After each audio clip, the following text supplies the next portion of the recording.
You've probably realised by now that the 4 different gospel accounts have very slightly different details about the whole of the discovery of the empty tomb and Jesus' body not being there and the fact that he had risen from the dead. The same is true for the details about how the stone is rolled away and how people discover that it's not that Jesus' body has been taken or disappeared, it's that he is now alive against everybody's expectation. So Matthew's Gospel speaks of an earthquake coming as the result of an angel coming from heaven and rolling the stone away from the tomb and then sitting on it. That's the picture that you can see. I don't know why, I've always found it a really strange detail that the angel would sit on the stone. It's kind of saying I've conquered something, but Jesus has conquered death itself. The description of the angel is that the appearance is like lightning and the clothes are as white as snow. So this angel doesn't quite give justice to what Matthew describes. In response, the Roman guards that are posted outside the tomb start to shake and fall down like dead men. The angel explains that Jesus is not here, that he is risen, and invites them to go in and see where he lay, and then says, "Go quickly and tell the disciples to meet him in Galilee." Then the women see Jesus. The chief priests then bribe the guards to say that the disciples stole the body.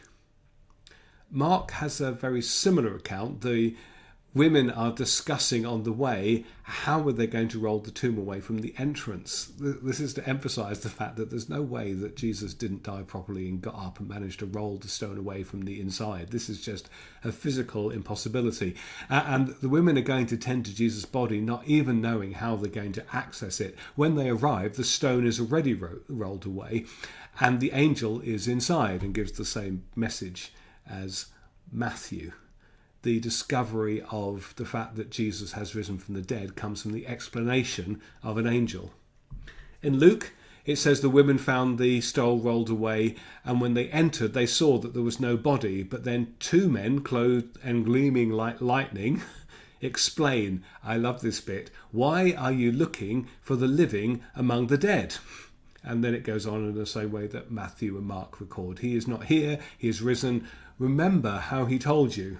And then they seem to remember once it's been explained to them. So they went off to tell the 11 remaining disciples because Judas has committed suicide. And then finally, Luke begins to name the women. So he seems to be aware of the conversation that happened with the male disciples, more so than the detail of who went to the tomb. They don't believe the testimony of the women, but Peter decides to go and check it out. He goes and finds the empty tomb and he sees the linen strips and he wonders what this means. That's slightly different from the other accounts where it's now they see because the angel has explained. In John chapter 20, we find that Mary Magdalene goes to the tomb and finds it empty. She doesn't understand. She gets Peter and the disciple that Jesus loved, and they see the linen cloths. They still don't understand. There are no angels described at all. And then Mary stands outside crying and meets Jesus, who she at first thinks is the gardener. We'll come back to those stories. This, I think, is the interesting thing. They cannot understand. Even though when you look back at the gospel accounts, Jesus 3 times very clearly says, I'm going to Jerusalem. I'm going to be handed over to the Gentiles. I'm going to be handed over to sinners.